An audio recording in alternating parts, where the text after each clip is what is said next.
Chachi. ¿Chachi? Soy un borrego. Lo siento.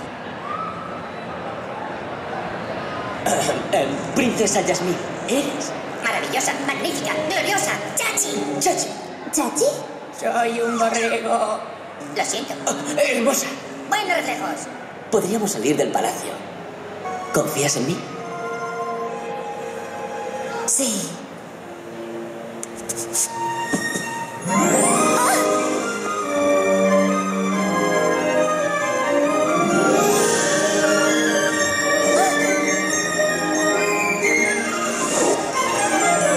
Yo te quiero enseñar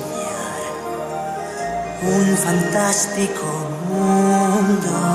Ven, princesa, y deja tu corazón soñar.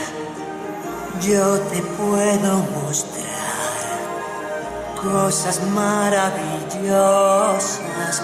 Ven, princesa, y déjate llevar a un mundo ideal, un mundo ideal, un mundo en el que tú y yo podamos decidir cómo vivir sin nadie que lo impida. Un mundo ideal que nunca pude imaginar, donde ya comprendí que junto a ti el mundo es un lugar para soñar.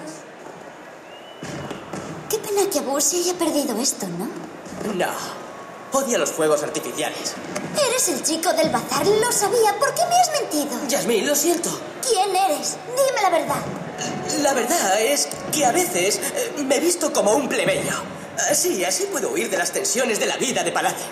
No eres más que otro pretendiente pomposo como los demás. Espera, pero